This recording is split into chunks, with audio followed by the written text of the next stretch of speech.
सकल गुण निधान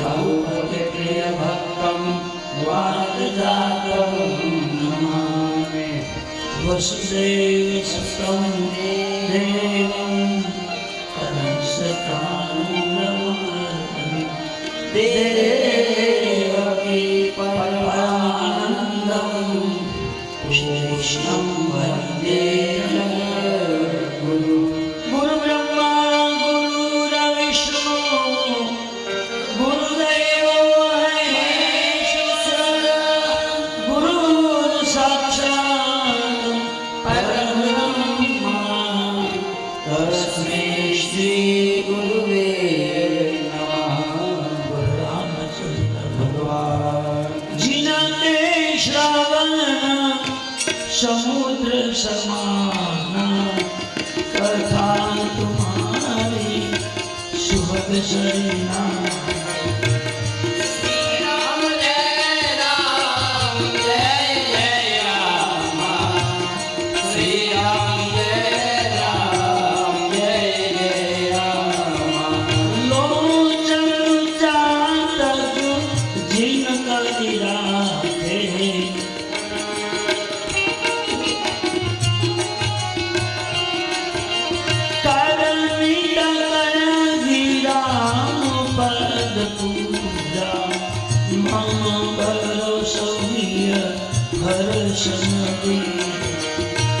श्री राम जय राम चरण राम तीरथ चली जाए राम बसहु तीन प्रेम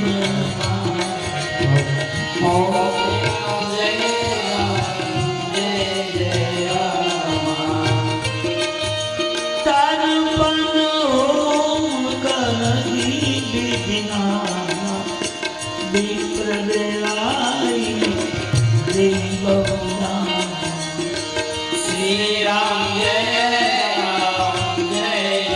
राम।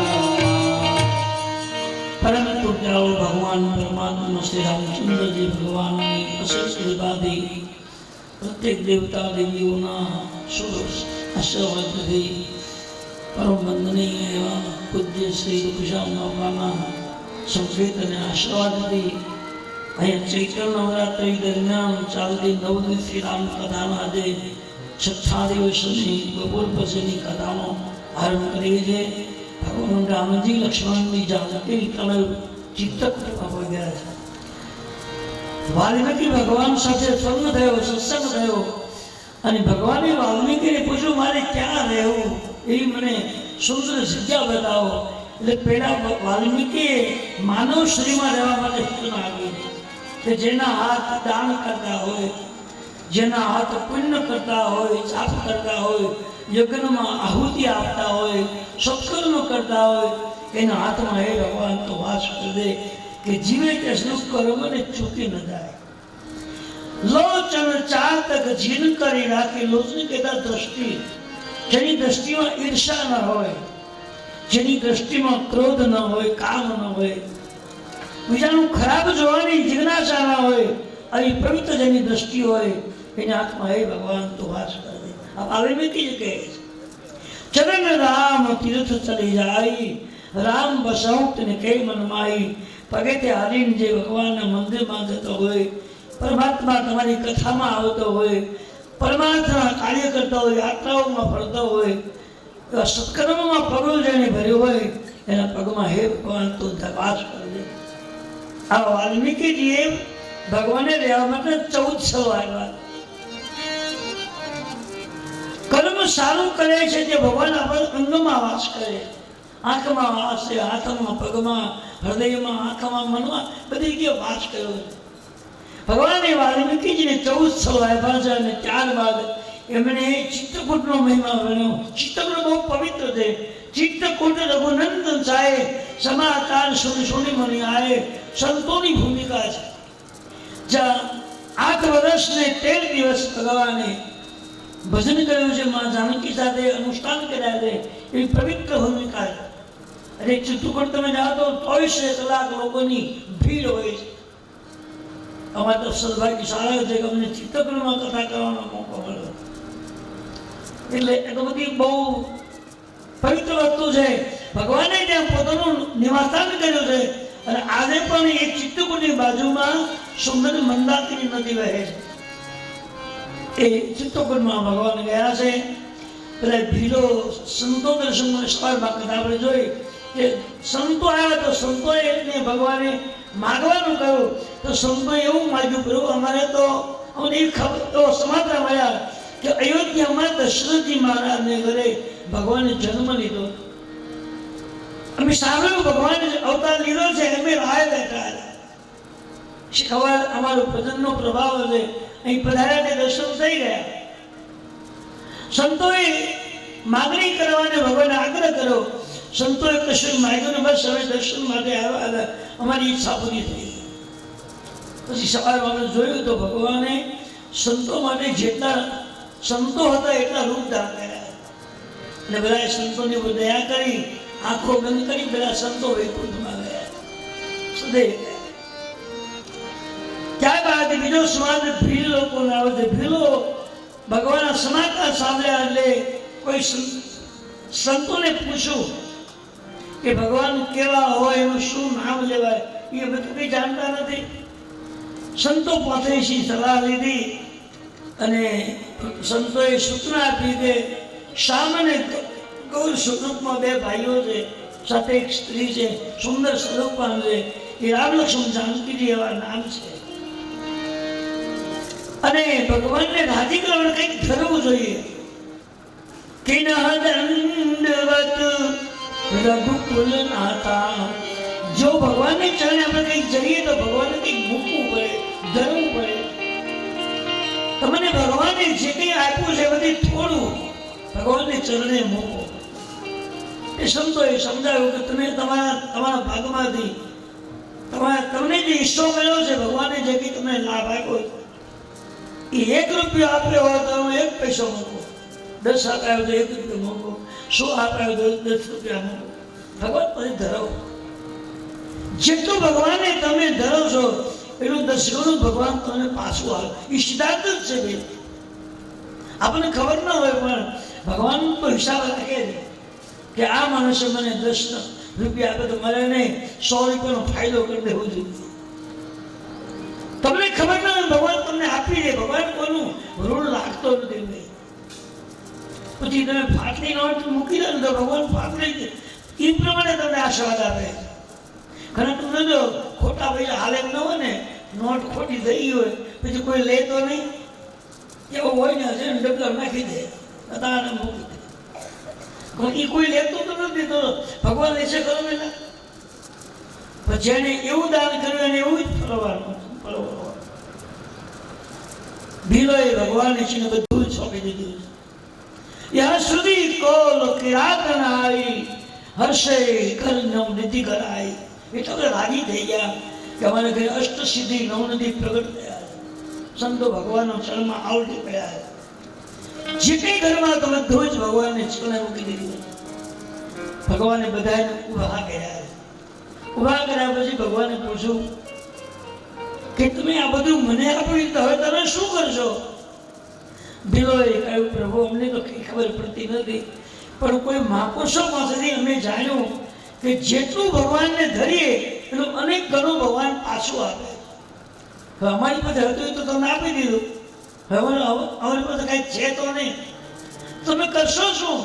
બસ પ્રભુ અમે તો વિશ્વાસ મૂક્યો કે જેટલું ભગવાનને ચરણે આપ્યો હોય એથી 10 ગણું ભગવાન પાછું આપે. તો ભગવાનને વિચાર કર્યો કે આ વ્યક્તિઓમાં ત્યાગ વૃત્તિ છે અને એનામાં કામ કરવાની શક્તિ છે. એટલે ભગવાને કીધું કે તમારો ત્યાગ જોઈ, તમારી વંદન કરવાની ભાવના જોઈ અને તમે દોડીને અહીં આવીને ભગવાન બેસો. બોલો શું જોઈએ? તમે કાંઈ નથી જોયું, રાજી ખુશી.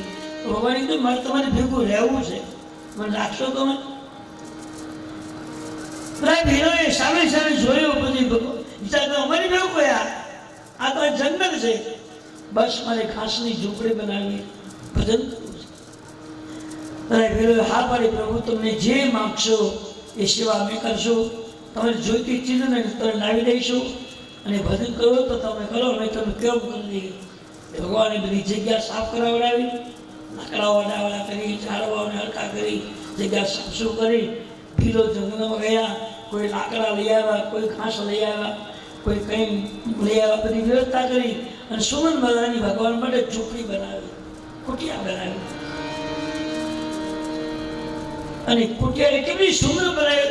આપણે પહેલા અહીંયા આપણે ગામડામાં જોવા જતો એ પહેલા લોકો વાડીમાં રહેતા હતા, ત્યારે આપણા ઢોર હોય, બળદ ભેંસ ગાય એના માટે વરંડા બનાવતા. તો હવે બનાવો ને નહીં, હવે ઢોર જ ક્યાં છે. ખરેખર આ પૂરા નાના હોય એને ઊભા કરી અને આમ લગોલો ભેગા મૂકવાના, દોરીથી વીટતા જાય, ધૂળમાં થોડા ડાકતા જાય.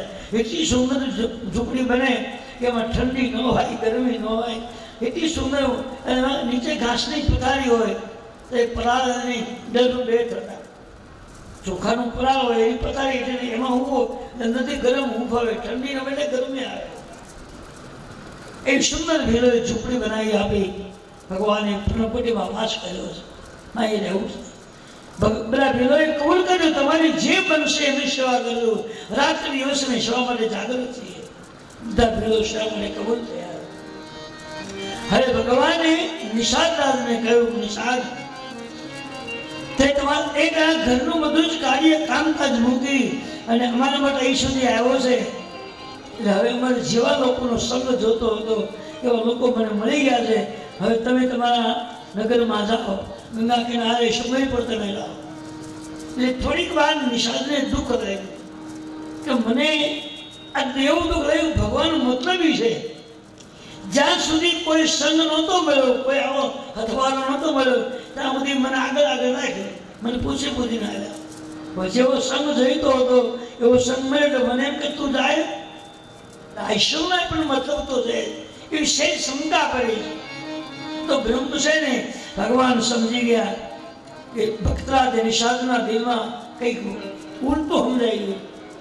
નિષાદ, તમે એવું નહીં માનતા કે મને સંગ મળે તો હું તમારો ત્યાગ કરું છું. જેનો હું સંગ કરું છું એને ક્યારે કોઈ તકલીફ હું થવા દેતો જ નથી. જે ઈચ્છા હું કરે હું પૂરી વાર તુલસી લખ્યું છે કે જો ઈચ્છા કશું હે મને માગી, રામ કૃપા કશું દુર્લભ નાઈ. કોઈ એવી વસ્તુ નથી હું આપી ન શકું.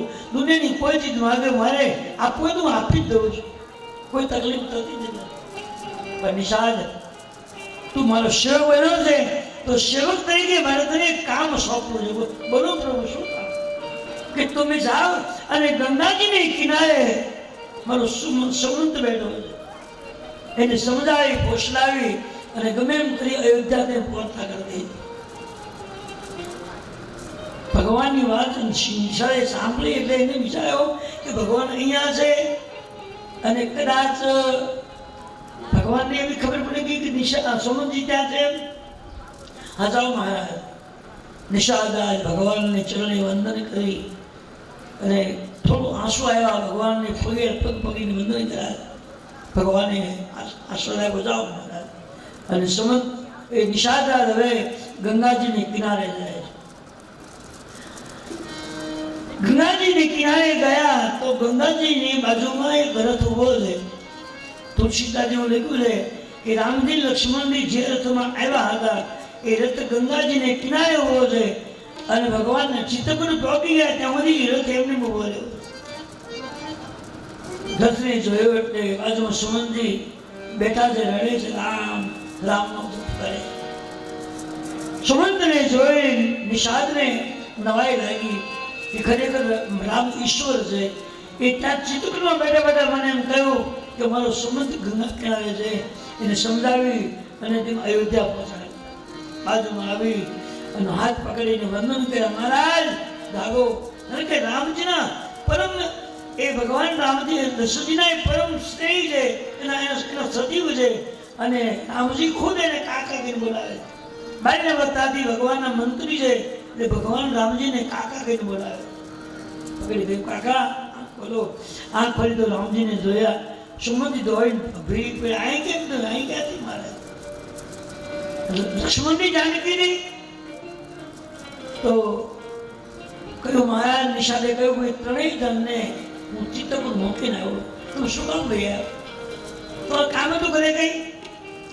પ્રભુ કામ તો નહોતું, પણ મને ભગવાને જબરદસ્તી રવાના કર્યો કે તમે ગંગાજીને કિનારે જાઓ અને અમારો સુમંત એ ત્યાં રડે છે એને સમજાવીને અયોધ્યા પહોંચાડવાના છે. તમને અયોધ્યા મૂકવા માટે હું આવ્યો છું. સુમંતજીએ કહ્યું નિષાદ મારે અયોધ્યા જવું નથી. કેમ? રાજા દશરથે મને કહ્યું કે હું 14 દિવસ રાહ જોઈશ અને 14 દિવસ દરમિયાન કોઈ પાછું જો નહીં આવે અને સમાધાન મને મળશે તો પ્રાણ ત્યાગી દે. ત્યાં સુધી પ્રાણને હું ટકાવી રાખીશ. હું દશરથી બોલ્યો. એટલે સુમંતજીએ કહ્યું કે હું જો અયોધ્યા જાઉં તો મને સમાચાર દેવા પડે. સમાચાર આપીને રાજા પ્રાણ છોડી દે. હું કેમ જાઉં?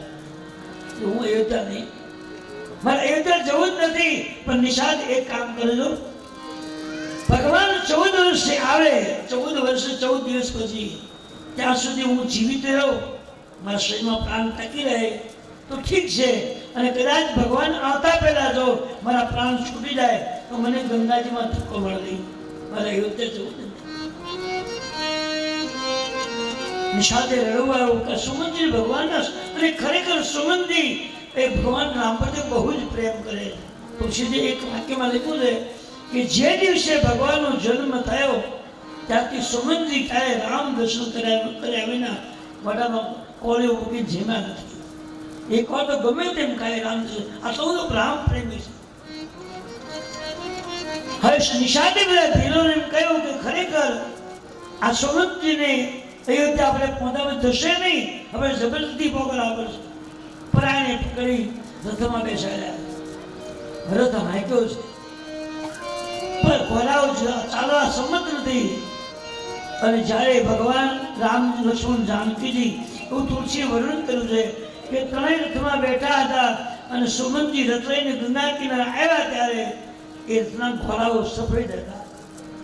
ભગવાન રામ લક્ષ્મણજી વનવાસમાં ગયા અને હવે એ રથ જ્યારે પાછો વળ્યો ત્યારે ઘોડાનો કલર કાળો થઈ ગયો. તુલસી એવું લખ્યું છે કે ભગવાન રામજી લક્ષ્મણજી જાનકીજી ગયા પછી એ ઘોડાઓએ મોઢામાં તળનું લઈને ઘાસ ખાતું નથી, કોઈ પ્રકારનો પદાર્થનો આહાર કર્યો નથી. ભગવાનના વિયોગમાં એ પશુઓને પણ આઘાત લાગ્યો. એવું લખ્યું છે. પરાણી રથને બેસાડી જબરદસ્તી દ્વારા સુમંતજીને અયોધ્યા પહોંચાડ્યા. સુમંતજી અયોધ્યા ગયા તો અવધનો સમાજ રામજી ગયા પછી કોઈ ઘરે ગયું નથી. એ દરવાજા પર રામ રામનો જપ કરે. આખી નગરી સુમંતજી વિચાર કરે. નિષાદ રાજે વિચાર કર્યા સમજાવું છે કેમ? રથને જોયું એટલે બધાને એવું લાગ્યું કે ભગવાન પધારી ગયા. એટલું બધા દોડ્યા. નટનારીઓ ભગવાન આવ્યા, જાનકીજી રામ ગયા. બધા દોડતા આવી જોયું તો રથ ખાલી છે. સુમંતજી નીચે ઉતરી ગયા. પૂછ્યું મહારાજ રથ કેમ ખાલી? ભગવાન ક્યાં ગયા? સીતાજી રામજી લક્ષ્મણજી. સુમંત હાય નથી બોલતા, ના નથી રડી પડ્યા. મહારાજ હું શું કેવું તો પૂછશે આજે તો કાલે બતાવો ક્યાં છે? કહ્યું મહારાજ રામજી લક્ષ્મણજી સીતાજી ત્રણેય વ્યક્તિઓ ચિત્તકૂટમાં ગયા. ચિત્તકૂટના પહાડ ઉપર ઘાસની ઝૂંપડી બનાવી ત્યાં નિવાસસ્થાને કહ્યું. અને આજુબાજુમાં રહેતા તમામ ભીલોએ સેવાનો સ્વીકાર કર્યો છે. કોઈ જળ ભરી આવ્યા, કોઈ ફળ લઈ આવ્યા, કોઈ ઝૂંપડી બનાવી, કોઈ પથારી બનાવી. આવી બધી સુવિધાઓ થઈ ગઈ છે. ભગવાન બહુ જ રાજી ખુશી છે. અયોધ્યાનો પ્રેમ નહોતો એટલો પ્રેમ એને ત્યાં મળ્યો છે. ખૂબ સેવા થઈ રહી છે. ભગવાન નથી આવ્યા એટલે બધા અવધવાસીઓ ખૂબ રડવા લાગ્યા. સુમંતજી બધાને સમજાવીને શાંત કરાવ્યું. શું કરવું? સુમંતજીને નિષાદે કીધું કે તમે મહારાજને સંદેશ આપી દો કે રામા છે. સુમંતજી કીધું તો મહારાજ છે ક્યાં? એટલે સુમંતજીને સમાધાન મળ્યા કે મહારાજ કૌશલાજીના મહેલમાં છે. સુમંત મહારાજ એ કૌશલાજીના મહેલ તરફ જાય. તો એક બાજુ મહારાજ થાળીમાં તકલો નીચે છે, માથું ટેકાવી સુધા છે અને આંખ મંજે રામ રામનો શબ્દ બોલે છે. નિષાદ ઉભા રહી આને સમાધાન જો આપીશ તો ખરેખર જીવિત નહીં રહી શકે. એને આઘાત લાગશે. કહું કે ના મહારાણીઓને વંદન કર્યા, કૌશલાદેવી સુમિત્રાજીને વંદન કર્યા અને સોમજીએ કહ્યું, મહારાજ શું કહ્યું? કૌશલાજી ચૂપ રડવા લાગ્યા કે બોલી શકતા નથી. સુમંતી જલ્દી જલ્દી એ મહારાજની નજીક આવ્યા અને પગે પકડીને પછી કહ્યું, હે મહારાજ, તમારો મંત્રી સુમંત તમને વંદન કરે. આંખ ખોલી સુમંતજીને જોયા અને રાધાને આંખમાં આંસુ વાતી પેલા તો ભેટી પડ્યા. સુમંતજી રામ મહારાજને ભેટી પડ્યા દશરથજી અને દશરથે બોલ્યું, મારો રામ જાનકી સીતાજી ક્યાં છે? લક્ષ્મણજી. તો સુમંતજીએ નિર્ણય કર્યો કે આ રાજાને આટલા દિવસે હું પાછો આવ્યો, ભાઈ તું કેમ છો, કઈ રીતે ગયો, કઈ સીધું જ મને એમ પૂછ્યું કે રામજી, લક્ષ્મણજી, જાનકીજી ક્યાં? એ નિરામાં હવે સુમંતજી થયું કોઈ નથી આવ્યું એમ કહીશ તો રાજા સલામત નહીં રહી શકે. શું કરું, કહો કે ના કહું? પણ મને બધું સુમંતજી વિચાર કરો કે આજે તો કાલે કહેવું જ પડશે. જે ઘટના બનવાની એ કીધાવે તો હાલશે જ નહીં. મન મક્કમ બનાવી અને પગ પકડી, મહારાજ તમારો મંત્રી તમારા પગમાં વંદન કરે છે. રાજાએ આંખ ખોલી સુમંતજીને જોયા. સુમંતજીએ કહ્યું, મહારાજ જલ્દી મને કહો. સુમંતજીએ હાથ જોડ્યા. તમે મને કીધું એ મુજબ અહીંથી રથ લઈ અને ત્રણેય વ્યક્તિને હું મૂકવા માટે ગયો. થોડે દૂર જતા હું મળી ચૂક્યો બધાને. ત્રણેય રથમાં બેઠા રામજી, જાનકી, લક્ષ્મણજીને આગળ રથ ને પાછળ અવધનો સમાજ તમસાને કિનારા નહીં પહોંચ્યા. પણ ભગવાને એવી લીલા કરી કે તમસાકને અને બધાને સુગડાવી દીધા અને નિંદ્રા ધીન બનાવ્યા અને માયાનો પડદો ઉડાડ્યો. બધા ઊંઘી ગયા અને બધાને સુતા મૂકીને ભગવાન રામ, લક્ષ્મણ, જાનકીજી એ નીકળી ગયા અને ગંગાજીને કિનારે પહોંચી ગયા. સીતા સહિત દો ભાઈ શૃંગેરપુર પહોંચી જાય, ગંગા કિનારે પહોંચી ગયા. તરવાથી કોઈ પાછું નથી આવ્યું. ત્યાં નિષાદનો સંગ થયો. નિષાદને સાથે લઈને ભગવાન ચિત્તકૂટ ગયા. ત્યાં બધી સુવિધાઓ થઈ ગઈ. રામ માટે ઝૂંપડી, ખા માટે ફરવું, બધી વ્યવસ્થા થઈ ગઈ. ત્યાં મૂર્તિનો આવ્યો કોઈ નથી આવ્યું. કોઈ નથી એમ કર્યું. મહારાજની આંખ ખોલી, સુમંત, મેં તને કહ્યું હતું કે તનમાંથી એકને લાવજો અને તનમાંથી કોઈ જો નહીં આવે તો હું જીવિત નહીં રહી શકું. આજ સુધી મને રાહ હતી કે મારો રામ, મારી સીતાજી, મારો લક્ષ્મણજી આવશે. કોઈ નથી આવ્યું. ભગવાન જીવિત શું કરવાનું? એકદમ મહારાજ ને આઘાત લાગ્યો. આ નડી પડ્યા છે. કૌશલાજી એને બેઠા કરીને તકીઓ મૂક્યો. એ વખતે રાજાએ કહ્યું કે કૌશલાજી, આજે મારા જીવનનો છેલ્લો દિવસ છે. કૌશલાજી, આજ સુધી મને રાહ હતી કે મારો રામજી, સીતાજી, લક્ષ્મણજી સવારમાં આવશે, બપોરમાં આવશે, સાંજના આવશે, કાલે આવશે. આજ રાહ મટી ગઈ. કોઈ આવ્યો નથી. હવે જઈને શું કરવાનું? કૌશલાજી બાજુમાં બેઠા છે, સુમિત્રાજી બેઠા છે અને ત્રણેયને એમ કહે છે કે આજ મારો અંતિમ દિવસ છે. કૌશલાજી, અયોધ્યાની દીવાનો મને ચિત્ર દેખાય છે અને એ ચિત્ર મને બહુ પીડા કરે. જેમ સોયની હણી ખોતા જેમ વેદના થાય છે એમ આખા અંગમાં મને વેદનાઓ થાય, બહુ પીડા થાય. મારા તમને વેમ છે, દીવાલોમાં કઈ છે નહીં, તમને ભ્રાંતિ છે. કઈ હું જોઉં છું, ચિત્ર દેખાય, શું દેખાય? રાજાએ કહ્યું કે કૌશલ્યાજી, એક પાપ જિંદગીમાં મેં એક ભૂલ કરી છે. આધાર વગરના અંધા માત્ર પિતાનો શ્રવણને મેં એક સંતના કહેવાથી શબ્દથી બાણ માર્યું છે. એ ચિત્ર મને દેખાય. અંધાની મા બાપને એ યુવાન પુત્રને દુઃખી જોઈ અને એને શાપ જે મને આપ્યો હતો કે દીકરાઓ 4 થશે મહારાજ, પણ અંતિમ સમયે એક હાજર નહીં હોય તો 2 દીકરાઓ મસાલમાં છે, 2 દીકરાઓ વનવાસમાં છે. આજે મારો અંતિમ દિવસ આવ્યો. કૌશલાજીને, સુમંતાજીને મહારાજની દિવાલનું ચિત્ર તો છે જ નહીં, પણ એક વેમ છે, એક મનમાં ભ્રાંતિ. કહ્યું નહીં, જે માણસે પોતાના જીવનમાં જે કર્મ કર્યું હોય એ અંતિમ સમયે મળતી વખતે ચિત્ર દેખાય.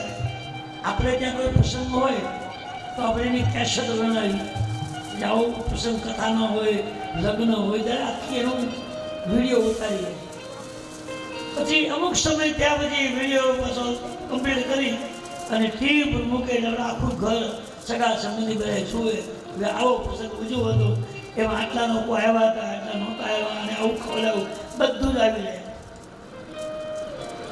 પણ એ જે ચિત્ર છે એ બનાવનાર આપણે છીએ અને આપણે એને જોઈ શકીએ અને ભગવાન જે અંતિમ સમયે જે જવાનું છે એને ચિત્ર બતાવી પોતે બનાવે અને એકલો જ જોઈ શકે બીજા કોઈ દેખાય રાગા કે મરનાર વ્યક્તિ સિવાય કોને ચિત્ર દેખાતું નથી આપણે બનાવીએ બધા જોઈ શકે એવી સુવિધા આપણે કરીએ છીએ પણ પરમાત્માનું ચિત્ર જે છે એ માણસ જે ભલે એકલો જ જોઈ શકે કૌશલાદી આ ચિત્ર મને દેખાય એટલું જ નહીં એ ચિત્ર નહીં ચિત્ર સાથે મને આખા શરીરમાં જેમ હોય ભોગાડતા હોય એક જગ્યાએ સોય ખુતારી હોય અને જે વેદના થાય એ વેદના આખા શરીરમાં થાય સહન નથી કરી હવે જેને કે રામ જેવા દીકરાઓ હોય જેની કીર્તિ ચારે લોકમાં ગવાતી હોય એના પિતાને જો સદા ભોગવી પડી હોય તો મારો તમારો હિસાબ કોઈ પણ જીવને ભગવાન છોડતો નથી કર્મ દરેક જીવને ભોગવવું પડે એટલે તુલસીજી કહે છે કે તમને સારું જીવન જો મળ્યું હોય તો બની શકે તો સારું કામ કરજો નબળું કામ નહીં કરજો રોજ સવારમાં જાગીને ભગવાન પાસે માંગજો કે મારા હાથે સારા કાર્યો થાય સારી વાણી બોલાય સારો વ્યક્તિનો મને સંગ મળે સારો સ્વાધ્યાય મળે એ ભગવાન તો દયા કરે ભગવાન કહેજો એટલે ભગવાન તમને સુવિધા કરી આપશે એ કહેવાની ફરજ આપણી છે અને એ કામ કરવાની ફરજ ભગવાનની છે માણસ જો રોજ દિલપૂર્વક પરમાત્માની પાસે ઈચ્છા વ્યક્ત કરે તો જો ઈચ્છા કશો હે મન માહી રામ કૃપા કશું દુર્લભ નાઈ તો ભગવાન તો આપવા જ બેઠો છે આવું કામ કરવા માટે બેઠો પણ તમે એવી રીતનું પાત્ર બનીને એવું કર્મ કરી અને ભગવાનને કહો તો ભગવાન તમારી મનોકામના પૂર્ણ કરે હવે તો એ કૌશલાજી સુમિત્રાજી સમજાવે છે અને મહારાજ બેઠા કૌશલાજીએ એને બેઠા કરી તકીઓ આવ્યો છે હવે કૌશલાજીએ કહ્યું મહારાજ તમે કેમ કામ કર્યું કઈ કૌશલાજી આજે મારો અંતિમ શ્વાસ ચાલી રહ્યો છે મને દેખાય છે મારું મૃત્યુ મને લેવા માટે આવ્યું છે ના મહારાજ એવું ક્યાં છે ના મને ખબર છે કૌશલાજી અત્યાર સુધી મને રાહ હતી કે મારો રામ મારી જાનકી એકાદી વ્યક્તિ આવશે અને રાહ મોટી ગઈ છે આજ મારો દિવસ અંતિમ છે કૌશલાજી સામે મહારાજ બોલે એટલે કૌશલાજી એમ કે છે મહારાજ અયોધ્યામાં જે દુઃખ છે એ એક સમુદ્ર છે અયોધ્યા છે એ વહાણ છે અને તમે એના કપ્તાન છો ચલાવનારો કપ્તાન કાબુ ગુમાવે તો નૌકા પાણીમાં બુડી જાય છે આ દુઃખ તો આખી અવધના લોકોને લાગ્યું છે દુઃખરૂપી સમુદ્ર છે એમાં અયોધ્યા નૌકા છે અને તમે એના ચલાવનારો કપ્તાન છો જો કપ્તાન કાબુ ગુમાવી દે તો સમુદ્રમાં નૌકા બુડી જાય મને તમે આમ કરશો તો સમાજને કોણ સમજાવશે રાજાએ કહ્યું કે જે થવાનું હોય તે થાય મોટો ટાઈમ થઈ ગયો છે કૌશલાજીને કહ્યું કૌશલાજી ચલો સમય એક વાત કહી દઉં છું કે મારા શરીરમાંથી પ્રાણ છૂટી જાય તે મારી આખી અવધની જનતાને કહી દઉં કોઈને એક રાજા તરીકે મને પુષ્પ અર્પણ કરવા હોય મને પગે લાગવું હોય તો આવી શકે પણ કઈકીને મારી પાસે આવવા નહીં દીધા કેમ એમાં કઈ વાત નથી પણ એક મને એને રામ યોગી બનાવ્યો એટલે એ મને હડે નહીં તો સારું એ ના મહારાજ રામ રામ બોલો લાગ્યા અને એ જ વખતે મહારાજે શ્વાસ લીધો રામ રામ કહી રામ ગયે રામ રામ કહી રામ તન પરિહરી રઘુવીર વીર રાવ ગયે સુર રામ સબ રાજા રામ રામ બોલ્યા સંસારનો કોઈ પણ વ્યક્તિ અંતિમ સમયે છ વખત રામ રામ બોલે એટલે એ સીધો વૈકુંઠમાં જાય બોલે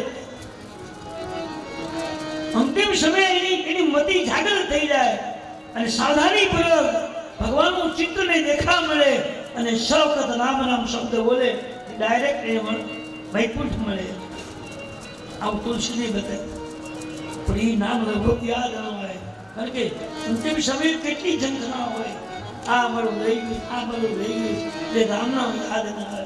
પણ આવે ક્યારે? તમે આખી જિંદગી ભજન કર્યું હોય, રામને મૂકીને કોઈ પદાર્થ, કોઈ સારું ફળ તમે મળ્યું હોય, એ ફળ તમે ક્યારે ભગવાનને યાદ કર્યા હોય, ખાધું ન હોય, તો અંતિમ સમયે તમારા મનમાં રામ શબ્દ ગોઠવાઈ જાય. રોજનો ક્રમ છે, એક સિદ્ધાંત છે કે બહારથી તમે આવો, ગામમાંથી કે શહેરમાંથી કે કોઈ સિટીમાંથી, તો જેમ તમારા બાળકો માટે કંઈક ભાગ લઈ જાઓ, કંઈક ખાવા લઈ જાઓ, એમ તમે ભગવાન માટે કંઈક લઈ જાઓ. સારું ફળ જોવામાં આવે, સારી રીતે વસ્તુ ખાવાની હોય, તો મારા ઠાકોરજીને પહેલાં હું ધરાવીશ, પછી મારા બાળકોને વહેંચીશ. આપણે કર્યું શીખ્યા ને, હજી તો લાવ્યા નતો, બધું ઝાપી જાય, 2 કલાક રહે, ભગવાન તો યાદ ન કરે. પેલું ભગવાનને નિયમ તો એવો છે કે તમે સર્વિસ કરતા હો ને, પેલી તારીખે બંડલ આવે તમારી પાસે પગારનું, એ બંડલ ઠાકોરજી પાસે ભગવાનને કહો કે તારી કૃપાથી ખૂબ પૈસા મળ્યા છે, પણ આ પૈસા સત્કાર્યમાં વપરાય, ધર્મમાં વપરાય, કંઈ સારા કાર્યમાં વપરાય, એવો આશીર્વાદ કુટુંબના ઉલટે મને કે એ મંડળ તમારું ક્યાંય નહીં વપરાય, સારા કામમાં જ વપરાય. ખોટે મારે કે જશે જ નહીં. આ સિદ્ધાંત છે.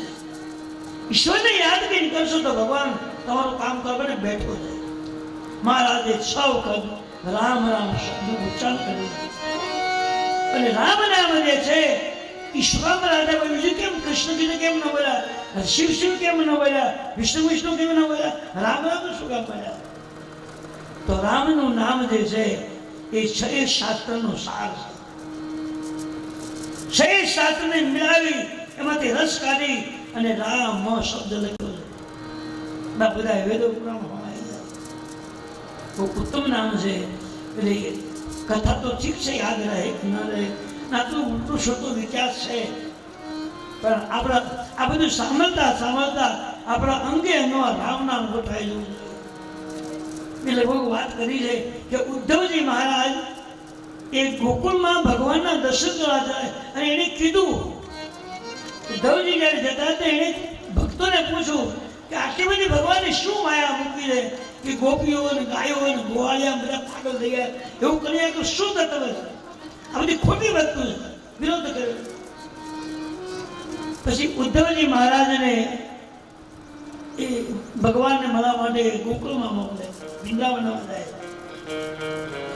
એક સંતે કહ્યું, મહારાજ કૃષ્ણ તો એ પાગલ વ્યક્તિ નથી, એ તો દેવાનો પણ દેવ છે અને રાધા દેવા છે, પણ તમે જજો, ગોપીઓને નહીં, ગાયોને નહીં, ગોવાળિયાઓને નહીં, પણ ઝાડનું પાન તોડીને કાને રાખજો, તો તમને ખબર પડશે કે ભગવાનની શું મહત્તા છે. યમુનાજીને ઠીક છે ને, પહેલા યમુનાજીમાં રહીને યમુનાજીના જલમાં કાન રાખજો, તો એનો યમુનાજીમાં રાધે કૃષ્ણ અવાજ નીકળશે.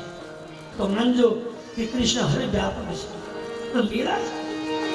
ઉદ્ધવજી ગયા છે અને પેલા યમુનામાં પડી ડૂબકી મારી અને કાને રાખ્યો, તો યમુનાના જળમાં રાધે ગોવિંદ બધું રાધે ગોવિંદ. એ ઉદ્ધવની આંખમાં આંસુ આવ્યો કે કન્યાએ જે રસ મૂક્યો છે, પ્રેમ મૂક્યો છે, ખરેખર યોગ્ય છે. ઈલા ભગવાનની અદભુત નાઈ ધોઈને બહાર નીકળી યમુનાજીને વંદના કરી છે, અને ત્યારબાદ એક ઝાડનું પત્તું હતું તોડ્યું, અને એ પત્તું કાને રાખ્યો, તો પત્તાની અંદરથી કૃષ્ણ કૃષ્ણ કૃષ્ણ કરે એવો અવાજ આવે. ઉદ્ધવજી પત્તું મૂકીને હરવા લાગ્યા કે મારો કૃષ્ણ આવે છે. એવી રીતે અહીં ભગવાન રામજીનું નામ 6 શાસ્ત્રનો એક રસ છે. અને તમે કોઈ પણ વ્યક્તિ આ તો ચક્રવર્તી રાજાની બાબત છે.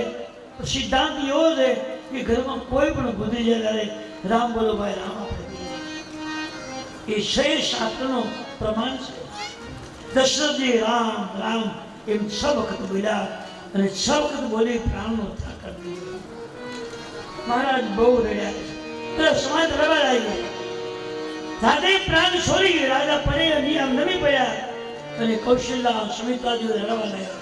શોક વિકલ સદ રોવહી રામ, રૂપશીલ નિધિ તેજ બખાન.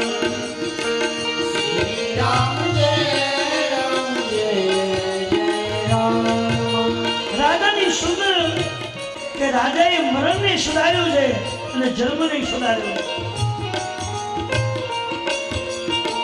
જીવન મરણ સબ દશરથ પાવા અંદયને અમર જસ થા.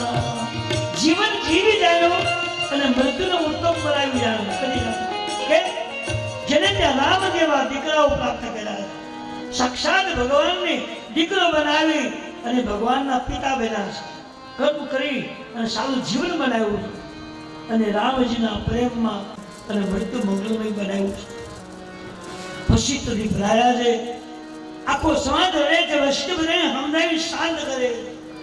કભી કોઈ પણ વ્યક્તિ હોય કે આ લોકમાંથી પરલોકમાં જતો રહે, એની પાછળ રવાથી કંઈ મળતું નથી. એ શરીરને નુકસાન કરે છે. સામેના ગયેલા જીવને દુઃખ થાય છે. જે બનવાનું હોય તો બની ગયું. એની પાછળ રામ રામ કરો, હરિ કૃષ્ણ કરો, ભગવાનના પાઠ કરો, જપ કરો, એની પાછળ રહું નહીં. કે ભગવાનનો કાયદો છે કે મરે છે એ પાછો આવતો નથી, એ મરે છે પાછો જન્મે છે, તો નિયમ છે. વશિષ્ઠે બધાને સમજાવીને શાંત કર્યા. હવે અયોધ્યામાં કોઈ નથી, વશિષ્ઠથી છે શું રાધાની વિધિ કેમ કરવી? એ જે મંત્રીઓ હતા એને સૂચન કર્યું કે રાજાના દેહને તેલના પાત્રમાં મૂકી દો. એટલે તેલનું પાત્ર હતું એમાં ભરી અને મહારાજના દેહને એ તેલમાં મૂક્યો છે. અને આ બાજુ મહારાજ વશિષ્ઠે વિચાર કર્યો કે રાજા રામજીને લક્ષ્મણજી હતો પિતાના વચનને લઈને વનવાસમાં ગયા છે, એ તો આવી શકે જ નહીં. પણ બે ભાઈઓ શત્રુજી મોસાળે ગયા છે, એને બોલાવવા પડે. એટલે બે દૂતોને બોલાવ્યા. વશિષ્ઠે કહ્યું આપ જાઓ અને ભરતજીના મામાના ઘેર મસાળે જજો. બે ભાઈઓને કહેતા નહીં, ખાલી એટલું જ કહેજો કે વશિષ્ઠથી બોલાવે છે. કારણ કે ભરતજી બહુ પવિત્ર અને યોગ્ય વ્યક્તિ છે અને બહુ જ પ્રેમી છે. એને જલ્દી સમાચાર જો આપશો ને તો અયોધ્યા પહોંચાડવા અઘરું પડશે. એટલે કાંઈ બોલતા નહીં. શું બન્યું સમાચાર ના આપતા ખાલી એટલું જ કહેજો કે વશિષ્ઠદેવ બોલાવે. બે દૂતો ગયા છે. મહારાજને વશિષ્ઠની સૂચના મુજબ ગયા. એ બે દૂતો જાય છે. અહીંયા ભરતજી શત્રુઘ્નજી સવારમાં બે ભાઈ જાગ્યા છે. જાગી સ્નાન ધ્યાન કરી નિત્યકર્મ કરી અને એક સુંદર જગ્યા પર બંને ભાઈ બેઠા હતા. ત્યારે ભરતજીએ કહ્યું શત્રુઘ્નજી આજે ગઈ રાત્રિએ મને એક સપનું આવ્યું. શું સપનું આવ્યું? કે અયોધ્યામાં કઈ અઘટિત ઘટના બની હોય, કઈ દુઃખનો પ્રસંગ બન્યો હોય એવું મને સપનું આવ્યું છે. શત્રુઘ્નજીએ કહ્યું ભાઈ એના માટે તો શું હોય, આપણે બાજુમાં શિવ મંદિર છે, ભગવાન પ્રાર્થના કરીએ. બે ભાઈઓ મંદિરમાં ગયા, શિવ મંદિરમાં, અને ભગવાને વિનંતી કરે. હર્ષ કઈ બંધુ જાય નહાય. બંને ભાઈઓ શિવ મંદિરમાં જઈને ભગવાનને અભિષેક કરી પૂજન કર્યું. ખરાબ સપનું આવે એટલે એને એ ખરાબ સપનાનો નિર્ણય છે કે ખરાબ સપનાઓ બે ત્રણ દિવસ આવે એટલે સમજવાનું આપણે ત્યાં કંઈક અનુબનાવ બનવાનો, કંઈક દુઃખનો પ્રસંગ આવી રહ્યો છે એ સંકેત કરે. એ વખતે તમે ભગવાનને ગાયના દૂધથી, ગંગા જલથી, શિવના ઘરમાં શિવલિંગ હોય તો બરાબર, નહીં તો કોઈ મંદિરમાં જઈ અને શિવ પૂજા તમે 3 દિવસ કરો તો લગભગ એક ઘટના બનતી અટકી જાય. કોઈ આકસ્મિક મૃત્યુ થવાનો હોય, એક્સિડન્ટ થવાનો હોય, પણ ઠેસ વાગે એ માણસ બચી જાય છે. એ પાવર શક્તિ શિવજીની પૂજન વિધિમાં છે. આશકારી બંધુ સહિત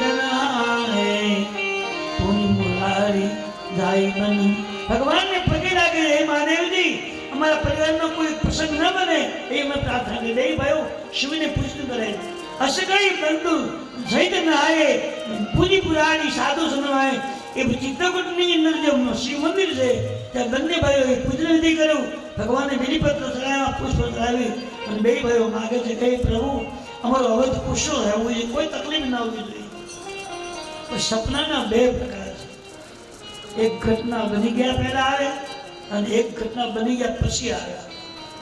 ઘટના બનતા પહેલા સપનું આવ્યું હોય અને તમે શિવ પૂજા કરો 3 દિવસ કે 1 દિવસ તો લગભગ એ ઘટના બનતી અટકી જાય. પણ બની ગયા પછી એવું હોય તો એનો કોઈ ઈલાજ નથી.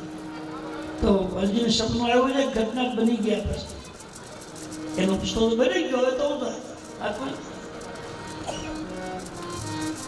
બે ભાઈઓ શિવજીને પ્રસન્ન કરે છે. આ સ્થળ ત્યાં રથ આવ્યો છે. રથમાંથી મંત્રી ઉતર્યા ને કહ્યું, મહારાજ વશિષ્ઠજી તમને બોલાવે.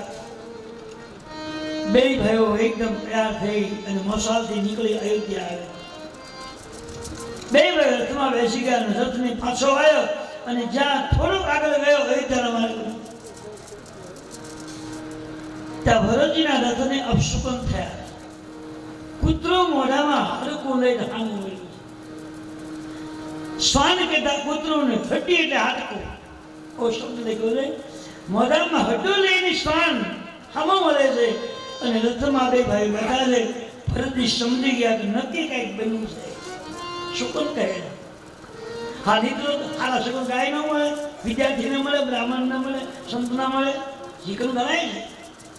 પણ મોઢામાં હડકોની કૂતરું સામે મળ્યું ને ભરતજીએ કહી દીધું, સપનોજી કંઈક બન્યું છે પાકી વાત. જલ્દી થઈ રથને આવે છે. શરીરનો કિનારો આવ્યો એટલે ભરતજીએ કહ્યું કે ભાઈ જ્યારે આપણે મસાલથી આવતા હતા ત્યારે પિતાજી અને કઈ માં સમિતાજી બધા શરીરને લેવા આવતા, કેમ કોઈ દેખાતું નહીં. જલ્દી જલ્દી રથ અયોધ્યામાં પ્રવેશ કર્યો. હવે તેની બજાર બની છે અને વેપારી ભરતજીને જોતે બધાની આંખમાંથી આંસુ પડ્યો. તું બોલી નથી શકે, કાંઈક બન્યું. હવે ભરતજી વિચાર તો પૂછવું કોને? જેની સામે દ્રષ્ટિ કરીએ એ બધા રડે છે, આંસુ પડ્યા. કોને પૂછવું? ભરતજી વિચારો અત્યારે કદાચ ભરતજીને સીતા મળી એટલે બે ભાઈઓ કૈકેયીના મહેલમાં જાય. કેમ? ભગવાન રામજીનો એવો નિયમ હતો કે રોજ સવારે 1 કલાક કૌશલ્યાજીના મહેલે બેસવા જાય. બપોરના સમયમાં 1 કલાક સુમિત્રાના મહેલમાં બેસી થોડી ચર્ચાઓ કરે અને સાંજના સમયે રોજ ભરતજી એ કૈકેયીના મહેલમાં જાય. રામજી એટલે ભરતજી વિચાર કેવો કરો, કદાચ સાંજનો ટાઈમ છે અને કૈકેયીના મહેલમાં બેસવાનો ટાઈમ છે એટલે કદાચ રામજી ત્યાં હોય તો પેલું રામ દર્શન કરી લઈએ અને પછી શું બન્યું છે એ વાત જાણી લઈએ. રામ દર્શનની ઈચ્છા માટે એ બંને ભાઈઓ એકદમ ઉતાળા પગે કૈકેયીના મહેલમાં જાય. તો આખી અયોધ્યા શોકમાં છે. બધાએ દુકાનો બંધ છે, બધાનું મોઢું પડી ગયેલું છે, બધા શોકમાં છે. પણ કૈકેયીના મહેલમાં કૈકેયીને પેલી મંત્રા શણગાર કરીને બેઠા. કૈકેયી જે છે ક્રોધ છે, મંત્રા દુર્બુદ્ધિ છે અને દુર્બુદ્ધિને ક્રોધનો સ્વભાવ છે કે જગત જ્યારે ખુશી હોય ત્યારે એ બે જણા આનંદમાં હોય અને જગત આનંદમાં હોય ત્યારે શોકમાં હોય. તમે જોજો ઉનાળાની બરાબર તડકો તપતો હોય ત્યારે આકડો ને જળાશો નામના ઝાડવા આવે. આકડો ને જળાશો એ ભર ઉનાળામાં ચૈત્ર વિષયના તડકામાં લીલા સમ ખોલી જાય, આખું લીલું ઝાડ બની જાય, નવા નવા પાંદડા હોય. અને ચોમાસા વર્ષે વરસાદ ખૂબ પડે તો આખી ધરતી લીલી સમ થાય, એકદમ ધરતી લીલી સમ બની જાય એટલે આકડો ને જુવાસો બે પીળા બની ખરી જાય છે. ભર ચોમાસા આકડો છે, ક્રોધ છે, જુવાસો દુર્બુદ્ધિ છે એનો સ્વભાવ છે કે દુનિયા ખુશીમાં હોય તો શોકમાં હોય, દુનિયા શોકમાં હોય તો ખુશીમાં હોય. આ સિદ્ધાંત એમ આખી અયોધ્યા જે ખૂબ શોકમાં છે તે કૈકેયી મંત્રાને શણગાર પહેરી. કૈકેયી મારી ભૂલ કરે નહીં પણ એને મંત્રાનો સંગ કર્યો અને સંગ દોષથી એની મતિ ફરી ગઈ. આ બાજુ બે ભાઈ પ્રવેશ કર્યો અને કૈકેયી મહેલમાં બે ભાઈઓ આવે છે. મંત્રા જોઈ ગઈ એટલે એને આરતી તૈયાર કરી. મંત્રાએ આ તૈયાર કરી કે ભરતજી આવે છે, પહેલા હું આરતી ઉતારી લઉં. શું કામ? આરતી કરીને ભરતજી સમજી જાય કે હું રાજા બની ગયો છું એટલે મારી આરતી ઉતારે. એટલે કદાચ આરતી ઉતારે. બીજું કારણ ભરતજી આવે છે અને એની સંમતિ વિના આ વચન માગ્યા છે, આ બધું બન્યું છે. કદાચ ક્રોધ કર્યો હોય, મારવા દોડ્યા હોય તો આરતી કરવી એટલે એનો ક્રોધ ઉતરી જાય. ક્રોધ ન કરે એટલે કદાચ આરતી કરી હોય. કરહી આરતી બારહી બારા, વારંવાર પેલી મંથરા આરતી કરવાનું કામ. ક્રોધ ન કરે, શાંત રહે. અને બધી ભરતજીને આરતી કરી દુઃખ લાગ્યું. કઈ ને મંથરાએ આરતી કરી એ ભરતજી કેવો નથી. પહેલી વાત ભરતજી મનમાં એ થઈ કે મારી માં કરી મારી આરતી ન કરે, ન કરાય. દીકરો ગમે તેવો પૂજનીય હોય, ગમે એટલો શરીરમાં પૂજાતા હોય, પણ માતા પિતા કરી એની આરતી ન કરી શકે, કઈ નહીં. આજ કઈને મંથરા આરતી પેટાને આરતી કરતા હતા. એ ભરતજીના દિલમાં દુઃખ લાગ્યું કે મારી માં મારી આરતી કરી ન કરે. આજે નક્કી ગઈ કે કોઈ નબળો સંગ કર્યો, એની બુદ્ધિ બગડી ગઈ. આરતીથી રાજી થવું જોઈએ. એ આરતીના દિલમાં દુઃખ લાગ્યું. આરતી એક બાજુ મૂકી દીધી અને કઈ પહેલો જ પ્રશ્ન કર્યો કે બેટા મામાના ઘરે બધી ખુશીમાં તો છે ને? હા બરાબરમાં છે, પણ તું જલ્દી કહે અયોધ્યામાં શું બન્યું છે? એટલે કઈ છે મંત્રા સામે આંગળી બતાવી. શું બન્યું એમ કીધું એટલે કઈ મંત્રાને આંગળી ચીંધી. ભાઈ બેટા બધું બરાબર ગોઠવાય. કઈ રીતે? તાત બાત મે સકલ સમાય મંત્ર સહાય શ્રી રામ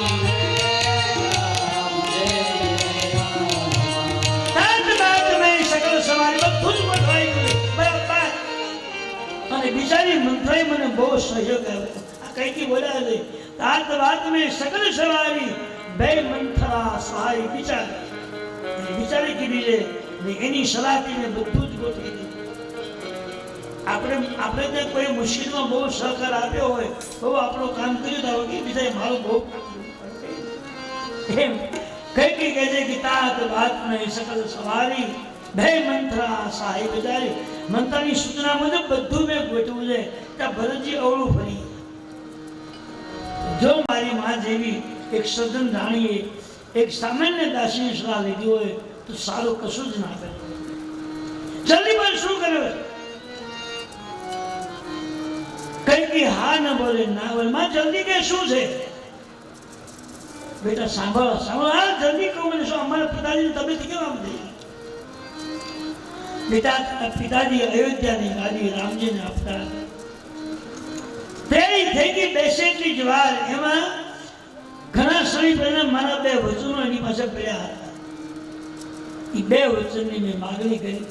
એમાં પહેલું વચન મેં એ માગ્યું જે અયોધ્યાની ગાદી રામને મળે છે એ મારા પુત્ર ભરતજીને મળ્યું.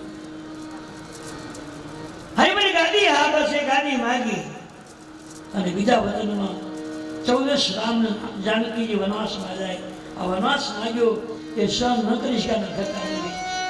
ભરતજી અવળું ફરી ગયા અને કહ્યું માતાને મેં ક્યારે કહેલું ખરું તું ગાડી ભાગી કોને પૂછીને તે ભાગી? એકદમ તરાર ખેંચી અને ભરતજી કહ્યું માં આ જગ્યાએ કોઈ બીજી વ્યક્તિ આવું કામ કર્યું તો ટુકડા કરી નાખે, પણ તું જનીતા છે ઉત્તર શું કરે? માં ક્યારે મેં તને વાત કરેલી ખરી તું ગાડી માંગે, તે શું કામ ગાડી માંગી? અને ગાડી માંગવા માટે તું ગઈ, તારી જીવને બટકું ન ભરાય? શા માટે વર્તન માંગ્યું? અને મને એક વાતનું દુઃખ થાય છે કે મારા પિતાજીએ તમારી ઉપર કેમ વિશ્વાસ નથી. મને લાગે છે કે મારા પિતાજીની મતિ અંતિમ સમયે બગડી ગઈ હોય તમારા પર વિશ્વાસ નતો. પણ ના, જેને ત્યાં રામ જેવા દીકરા હોય એની મતિ કદી બગડે નહીં. પણ હવે મને સમજાયું વિધિહુન નારી હૃદય ગતિ જાને. જો તુલસીજીએ લખ્યું છે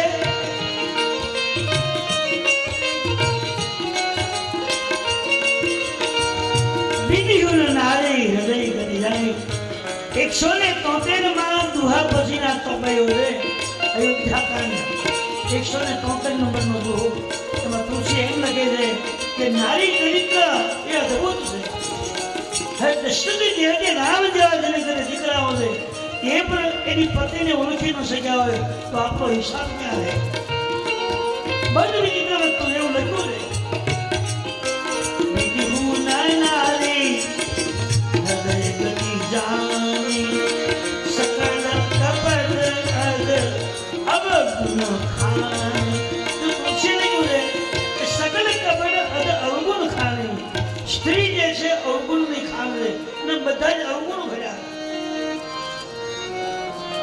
એનો ભરોસો કરાય નહીં મારા પિતાએ આવો ભરોસો કર્યો કેમ પણ મરણ કાળ બધી મતી હરી લીધી એનું મૃત્યુ નજીક આવવાથી કદાચ મતી ભગવાને હરી લીધી હોય અને એનો વિશ્વાસ મૂક્યો હોય વિનાયક જેને ત્યાં રામ જેવા દીકરા હોય એની મતી કદી ન બગડે પણ નારી તત્વની ભગવાન એ નથી જતો ભગવાન ખુદ આવી ગયો કદાચ મારા પિતાની મતી કામ ના આપી શકો કઈ રીતે શું ત્યાં અને પેલી કઈ કહ્યું મેં તમને ક્યાંય કીધું તું વચન માંગજો તલવાર લઈને મારવા જાય પણ ભરતજીએ કહ્યું મેં તું જનિતા જાય અને જનિતાના પર ઘા ન કરાય આજે બીજી વખતે તું શા કરે હવે ભરતજીએ કહ્યું બેટા નાના ભાઈ હવે આપણે કઈ કે માંગો નથી હવે આપણીમાં કૌશલાઓ ત્યાં નહીં એ વખતે પેલી મંત્રા અંદર હતી એને એમ થયું કે હું આંકમાં છું અને બે ભાઈઓ બહાર નીકળે છે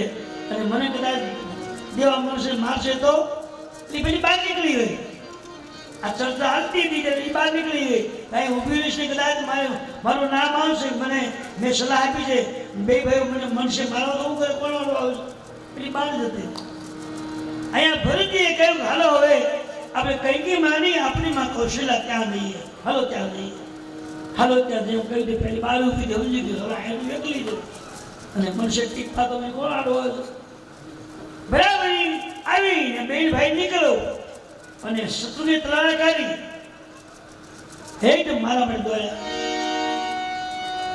તે અવસર કુબરી તમારી મસન વિભૂષણ વિધિધરા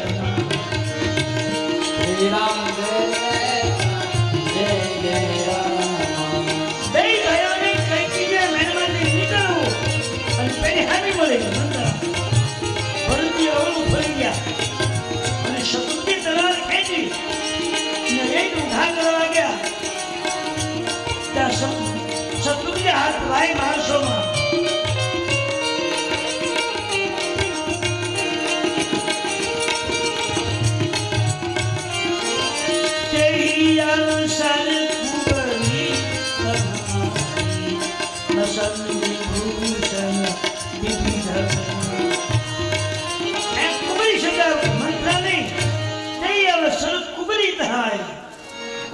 ખરાબ હરીકતા વિચાર જેના વિચાર ખરાબ હોય જેનું વર્તન ખરાબ હોય જેનામાં કોઈ સત્યતા ન હોય જેનામાં સાધના ઉપાસના ન હોય એને કુબરી કહેવામાં આવે તલવાર ખેંચી મારવા દોડ્યા શત્રુજીએ કહ્યું ભાઈ એને મારવા દેવે શું થવાનું બનો તો બની ગયું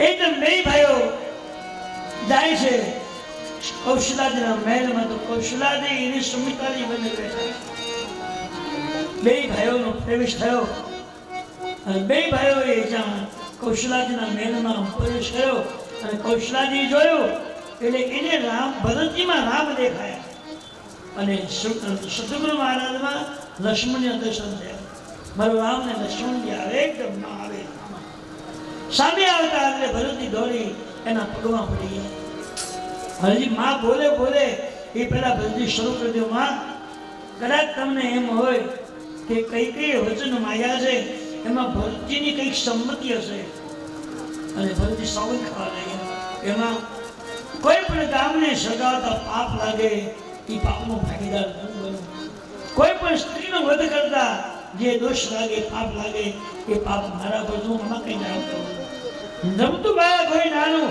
એનો કોઈ વધ કરી નાખે અને એ બાળ હત્યાનો પાપ લાગે એનો અધિકારી હું ગાયનો હત્યા કરતા પાપ લાગે એનો અધિકારી હું બનું ગોધનનો નાશ કરતા પાપ લાગે એનો અધિકારી હું બનું માં દુનિયામાં જેટલા તે દોષ લાગે છે પાપ એનો ભાગીદાર હું કઈ જાણતો ડોલી કૌશલા માએ એના મોઢાનો હાથ આપ્યો બેટા બંધ થઈ જા દુનિયામાં કોઈ એમ કહે છે કે કઈકીના વચનમાં માગવામાં ભરતજીની સંમતિ હશે તો એને મોક્ષની ગતિ નહીં મળે. અને ભરતજી બોલ્યા છે, જે પરિહરિ હર હર ચરણ બજાઈ ભૂત ગણ ગોર, તે ગતિ દઈ વિધિ જો જનની મત મોર. બાળકાનો 176મો દુહો છે, એમાં તુલસી બોલ્યા છે એ પ્રકારનો કે જે પરિહરિ હર ચરણ બજાઈ ભૂત ગણ, જે માણસ ભગવાનની ઉપાસનાઓ સાધનાઓ છોડી અને ભૂવો બેરાય, મારે કઈ કહેવાય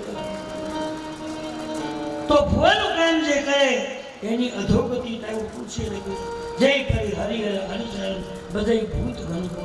તમે ભૂવા બેઠો ગભરાશો નહીં. ભૂવા ત્યાં પછી સારા કામ કરવા, કોઈનું દુઃખ મટાડવું, કોઈને સુખ મળે એવું કંઈ રસ્તો આપવો, પણ નબળા કામ કરવા એને તમને માતાજીની કે દેવીની કૃપા હોય દેખાતો હોય તો સાચું કરવું, ખોટું નહીં કરવા. તમને દેખાય એવું બોલવું, ખોટે ખોટો ઓલે મારે કે નહીં ચલાવી દેવા. ભૂવા શું મુદ્દે હશે થાય તમને પિતૃ મળે છે તમારા છોકરાનું અને કુટુંબમાં મરણ તો થાય કે મરી કોઈ થોડો પાછો આવવાનું હોય બધા આમાં ઉદય કરે જાય છે એવું ભલે ભૂવા માતાની દયા બનો એવું ના નથી, પણ સારા કામ કરવા, કોઈને આંસુ રૂસવા, કોઈને હારે મારે કે લઈ જવા, અને કોઈ પણ તકલીફ પડે તો સુરતામાં રહેવાની છે. અને એમાં ગમે તે કરો, જે ગ્રહોની પીડા છે તો બધાને પૂરું પડે. ભગવાને વનવાસ ગ્રહમાં જ મળ્યો, રાહુ 12માં થયો અને ભગવાન રામને વનવાસ મળ્યો. એટલે આપણો હિસાબ ક્યાં થઈ ગયો? ગ્રહો કઈ છોડતા નથી. ભગવાનને ન છોડ્યા હોય તો આપણે કેમ છોડી શકે? પણ એનો ઈલાજ માત્ર ને માત્ર પ્રભુની ઉપાસના છે. જાગીને 11 કલાક રોજ ભલો કરવાની ગ્રહોને શું થઈ જવું પડે. ફરી તમને કદાચ 9 ગ્રહોના મંત્ર ન આવડતા હોય તો એ ગ્રહો માટે તમે કૃષ્ણ ભગવાનની માળા ભેરો, વિષ્ણુ ભગવાનની ભેરો, શતાનો ફળગો, રામજીની માળા ભેરો, હનુમાન ચાલીસા, એ બધું રાહત આપવા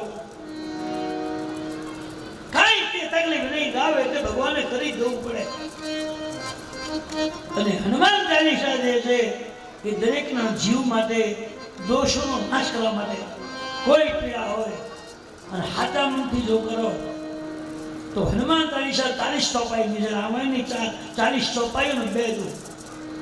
એમાં રોગની દવાઈ છે, પૈસાની દવા છે, સાધન જોતો હોય તો એની દવા છે, દીકરા જોતો તો એની દવા છે, અને મકાન બનાવો તો એની વ્યવસ્થા છે. બધું હનુમાન ચાલીસા. અને ગ્રહોને તમારી રીતે રાજી કરવા હોય અને તમારી હારે ઉભાઈને તમારું કામ કરવા હોય તો હનુમાન ચાલીસા કરી શકો. અષ્ટ સિદ્ધિ નવનિધિ, 8 નિધિ 9 સિદ્ધિ તમારું કામ કરવું હનુમાન ચાલીસા પાવર છે. ફરીથી સવન કરવા લાગ્યા કૌશલાની મોઢા બેટા તો ભરતજી બોલશો નહીં, દુનિયામાં કોઈ તમારું નામ આપશે એને મોક્ષ નહીં મળે. આ બધું 2 ભાઈઓ બહુ રવા લાગ્યા, પિતાજી પાસે ગયા અને પગી હળે છે કે પિતાજી તમારે જવું હતું તો એક કામ કરવું, અમને 2 ભાઈને રામજીના હાથમાં સોંપીને જવું હતું, તમે તો રખડતા પગને લઈ આવ્યા, હવે અમારું તો. 2 ભાઈઓ રડે છે. વશિષ્ઠજી આવી અને 2ને સમજાવીને શાંત કર્યા કે ભરતજી તમે તો સમજદાર વ્યક્તિ છો, તમે તો એ રામ સમાન છો તમે, અને હવે આ ઘટના બની જઈ એ કઈ ફરે એમ તો નથી, રવાનું બંધ કરો અને આ બધી વ્યવસ્થા કરવાની છે. કારણ કે રાજાનો દેહમાંથી પ્રાણ ગયા પછી સલામત જગ્યા પર શરીરને રાખી મૂક્યું છે. કારણ કે રામજી લક્ષ્મણની વનવાસમાં છે, એ તો આવી શકે શક્યતા નથી. તમે મોસાળમાં હતા એટલે તમને લેવા માટે રથ મોકલ્યો, અને પિતાની ક્રિયા પુત્રના કોણ કરી શકે?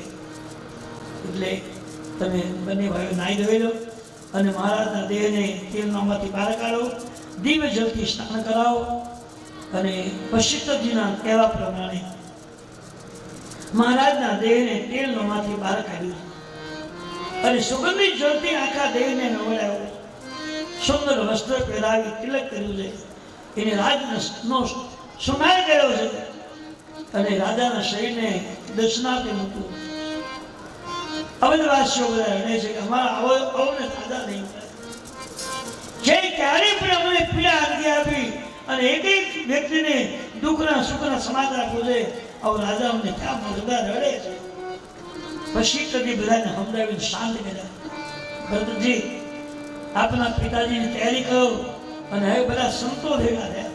વધુ સમાજ તો હોઈ શકે, બરાબર છે, સગા સંગતિ પણ હોઈ શકાય, પણ મહારાજ દશરથીની એ વિધિ વિધાન માટે તમામ સંતો આવ્યા, મહાન સંતો આવ્યા છે.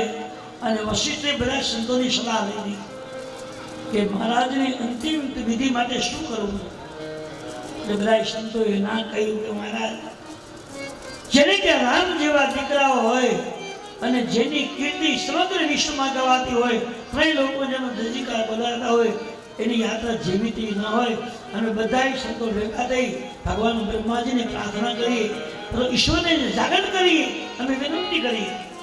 બધા સંતોએ પોતાનું પૂર્ણ અર્પણ કરી ભગવાનની સ્તુતિ કરી. કહ્યું, મહારાજ, અમારા મહારાજનો દેહ વિલય થયો છે, એની અંતિમ યાત્રા માટે તૈયારી કરવી છે, તમે કઈ રસ્તો બતાવો. એટલે વૈકુંઠમાંથી એક વિમાન આવ્યું.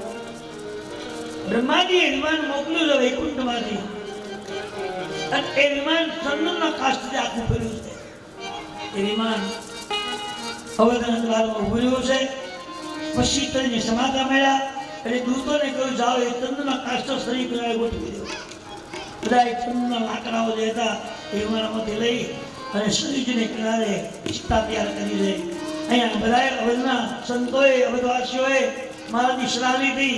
એટલે બધા સંતોએ કહ્યું, મહારાજ, જેને ત્યાં રામ જેવા દીકરાઓ હોય ને જેની કીર્તિ ચાહે લોકમાં ગવાતી હોય, એની યાત્રા જેવી તેનું હોય, રાધાને વિમાનમાં છોડાવીએ અને અમે હરિનામ ગાશું તો હરિનામથી એ વિમાન ચાલશે. મહારાજના દેહને વિમાનમાં રાખ્યું છે. અને તમામ સંતો, મહારાજો, રાજાઓ, બધાના તમામ નર નારીઓ તૈયારી કરી છે. અને ભગવાનના નામનું સંકીર્તન શરૂ કર્યું. અને મહારાજની અંતિમ યાત્રા નીકળી. રઘુપતિ રાગ રાજા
ભગવાનના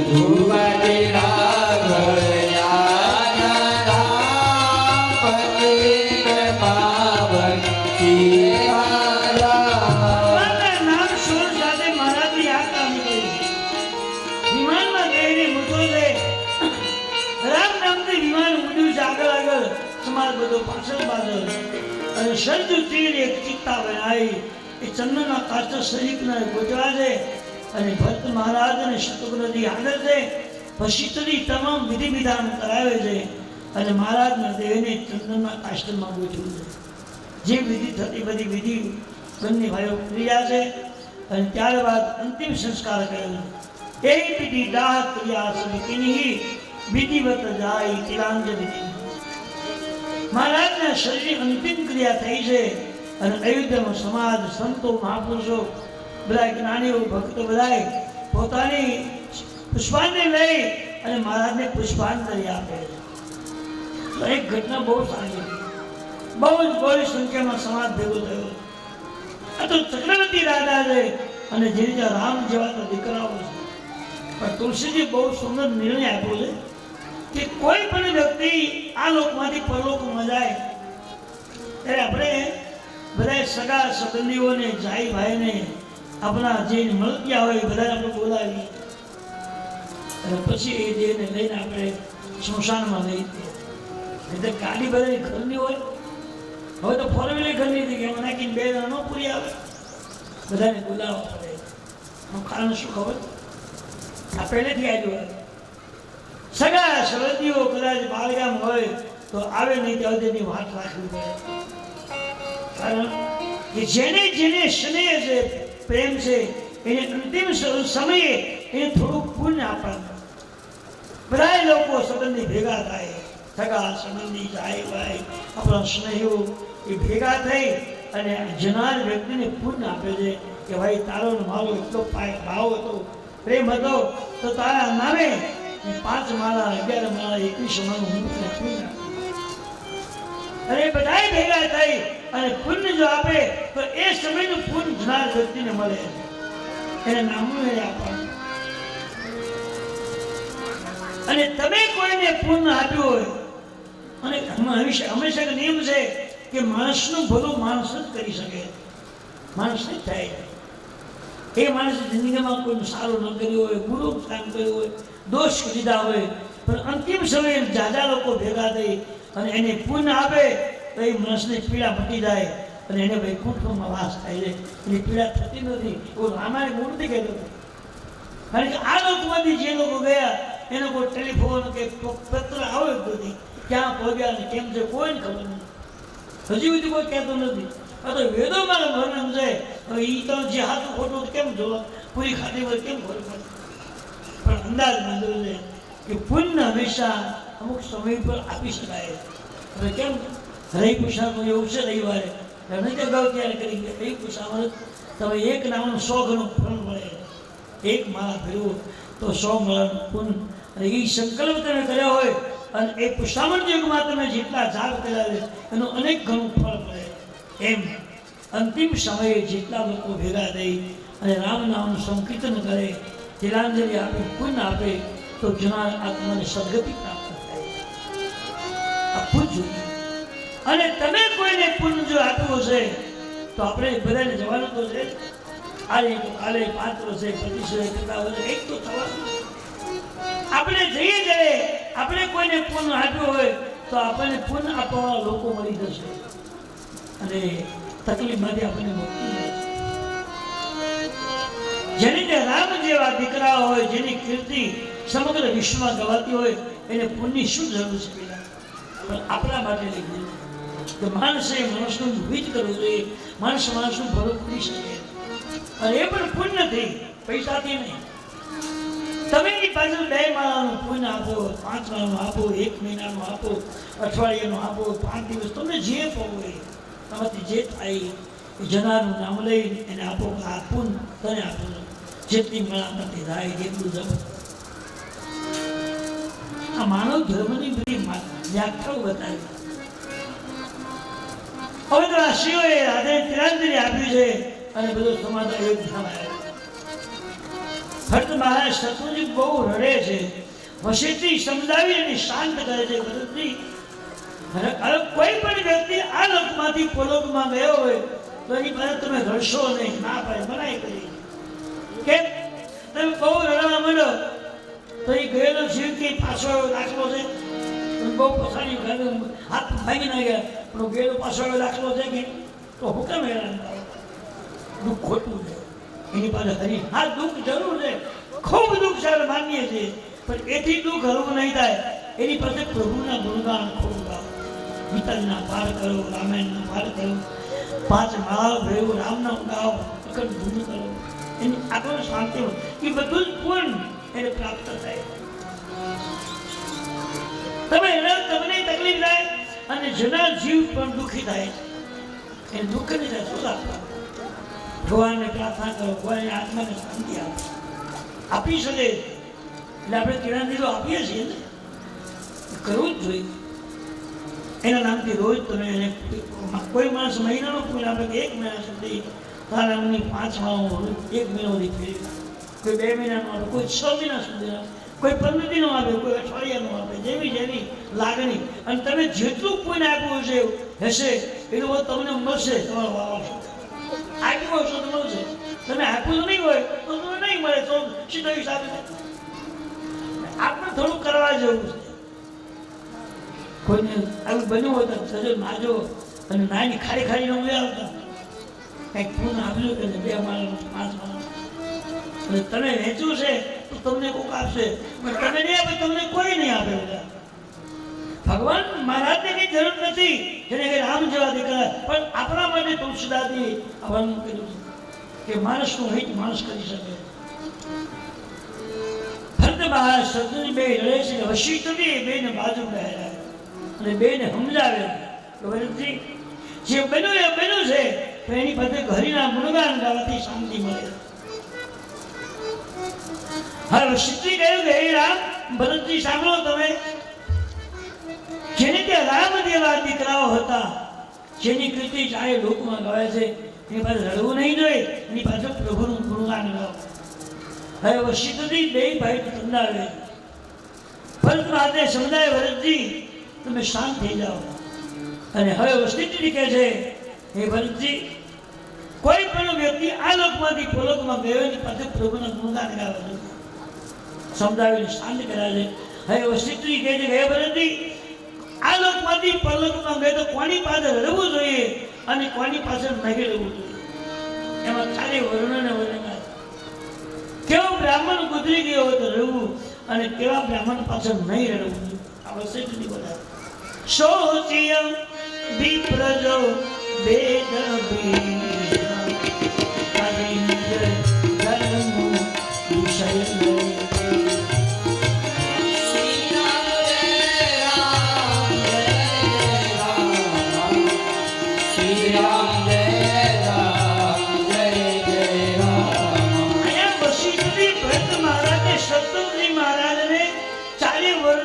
જે વ્યક્તિ પરલોકમાં જાય તો કેવો બ્રાહ્મણ ગુજરી ગયો તો રડવું, કેવો ક્ષત્રિય પરલોકમાં જાય એની પાસે રડવું, કેવા વૈશ્ય માટે રડવું, કેવા શૂદ્ર માટે રડવું.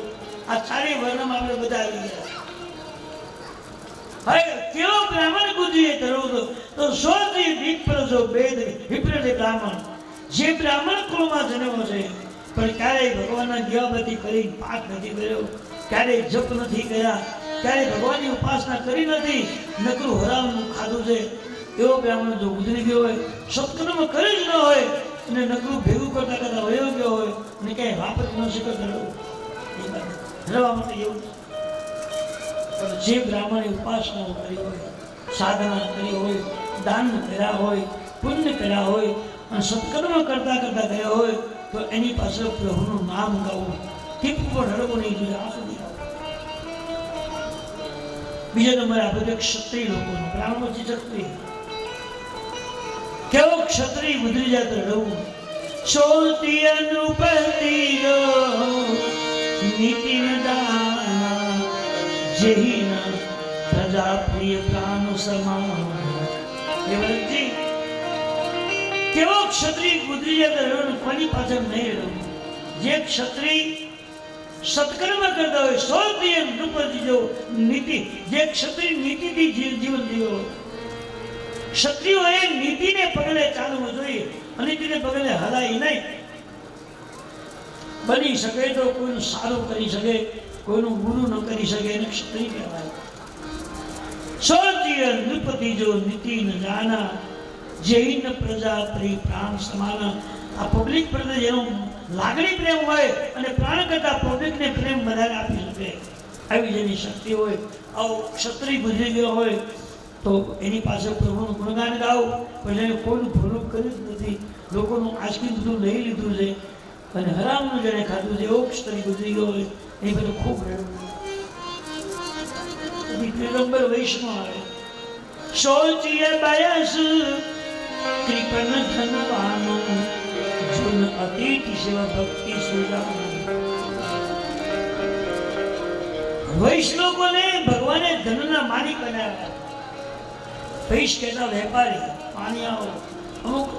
અમુક જ્ઞાતિઓ વૈષ્ણવ ગણાય અને વૈષ્ણવ જે ગણાતા હોય એને ભગવાન સંપત્તિ ખૂબ આપે. સૌથી બયસ કૃપન ધનવાન, ભગવાનને ખૂબ ધન આપે છે. પણ મળેલું ધન એ એકલા ન ખવાય. એટલે દાનમાં, પુણ્યમાં કોઈ દુઃખી માણસ દુઃખી થતો હોય એના દુઃખમાંથી હળવું કરવા માટે વાપરવું હોય. અને સત્કર્મ કરતા કરતા વૈશ ગયો હોય તો એની પાસે પ્રભુનું નામ લેવું જોઈએ. પણ ભેગું જ કર્યું હોય અને એક પૈસો ક્યાંય વાપર્યો ન હોય અને એમને જો ગુજરી હોય તો ખૂબ રડવું. અને ધન એકઠું કર્યું હોય અને એ ધન જો એને પોતાના હાથે દાન ન કર્યું હોય તો એ સરકુબેન પાછો આવે. જ્યાં ધન મળ્યું હોય ત્યાં પૂરતો બધો કર્યા. તમે જો ઘણા ઘરમાં એવું બોલવું પડે, પકડી નાખ્યા 2 કિલોમીટર આગો ત્યાં પાછો ઘરે બેઠો હોય, કારણ કે એની સંપત્તિ પડી. એ ભૂલમાંથી કાઢી હશે 100%. એ આત્મો અને સંતોષ ને પાછો આવવું પડે. સૌથી બેસ્ટ ધનવાનો, જોન અતિથિ શિવ ભગતિ સુધારવાનો. વૈષ્ણવ લોભરતી છે. સૌથી બેસ્ટ કૃપન ધનવાનો, ધનવાન છે પણ એની પાસે લોભ છે. એ પોતે ખાતો નથી, કોઈને ખવડાવતો નથી, પોતે વાપરતો નથી અને વાપરેમાં હાજી કરતો નથી, વિરોધ કરે. એવા વૈશ ગુજરી ગયો હોય તો લડવું. પણ વાપરતા જેનું મૃત્યુ થયું જાય, દાન પૂર્ણ કરતા કરતા મૃત્યુ થયું જાય, એની પાસે હરિપુરમાન આવે. અને છેલ્લો આપણે જો શુદ્ધ જાતિ, ચોતિયા શૂદ્ર જો વિગ્રહ માને, મુખર માન પ્રિય જ્ઞાન ગુમાન. જે હલકા કોળમાં નીચા કોળમાં થયું એને કઈ કરવાની જરૂર નથી, પણ એને ઊંચા કુળના લોકોનું અપમાન ન કરાય. સૌથી શુદ્ધ જો વિપ્ર માની, સાધુ સંત બ્રાહ્મણનું અપમાન કરે. નીચા કુળના શુદ્ધ કુળમાં જેનો જન્મ થયો હોય એને ઊંચા કુળના કોઈ બ્રાહ્મણ સંત સાધુ હોય એનું અપમાન ન કરાય. બને તો એની સેવા કરવી, અને સેવાથી ભગવાન ધનવાન કરતા પણ વધુ રાજી થાય. સેવક ધર્મ ઉત્તમ છે. સબતે સેવક ધર્મ કટોરા. સેવા એ મોટો ધર્મ છે. ભગવાને કહ્યું, હે ભરતજી, આવી રીતે કોની પાસે રડવું ને કોની પાસે નહીં રડવું. આપણા પિતા રડવા માટે ટૂંક નથી. જેને ત્યાં રામ જેવા 4 દીકરાઓ છે, એની કીર્તિ 4 ભુવનમાં ગવાય છે. એની પાસે હરિગુણ ગાન ગાવા છે. 4 ભાઈ, 2 ભાઈનો શાંત કર્યા. ત્યાં કૌશલ્યાજી આવ્યા. હજી વશિષ્ઠની સમજાવે ત્યાં કૌશલ્યાજી આવ્યા. અને કૌશલ્યાજી કહે છે કે વશિષ્ઠજી બોલે, ભરતજી, આપના પિતાજી અંતિમ સમય એવું બોલતા ગયા છે કે શાંતિ ભરતજીને બોલાવી અને હું જેમ અયોધ્યાનું શાસન રામજીને આપતો હતો એમ તમે ધામધૂમથી અવધની ગાદી ભરતજીને આપજો. અને રામજી વનવાસમાં ગયા ત્યારે કહી ગયા છે કે મને જે ગાદી મળતી હતી એમ ધામધૂમથી અવધનું શાસન ભરતજીને સોંપી દેજો. આજે હું પણ કહું છું કે તમે ગાદી સત્તાવો. એ વશિષ્ઠજી બોલ્યા, જ્યાં કૌશલ્ય બોલ્યા, હા ભરતજી, ગુરુદેવ કે વાત સાચી છે, ગાદી તમે સંભાળી પડશે. જ્યાં સુધી રામજી વનવાસ પૂરો કરી અને અયોધ્યામાં ન આવે ત્યાં સુધી અમે શાસન સંભાળવું પડશે. આપણા પિતાજી કહી ગયા છે, રામજી કહી ગયા છે, અને ગુરુદેવ પણ કહે. આજે હું એ કહું કૌશલ્યાજી ને વશિષ્ઠની વાત સાંભળીને અને ભરતની આંખમાંથી આંસુનો પ્રવાહ આવ્યો. અને એકદમ આંસુનો ઢગલો થયો. તો બોલ્યા, સાની શરણે છે માતુકાની સુની ભરત વ્યાકુલ ભયે.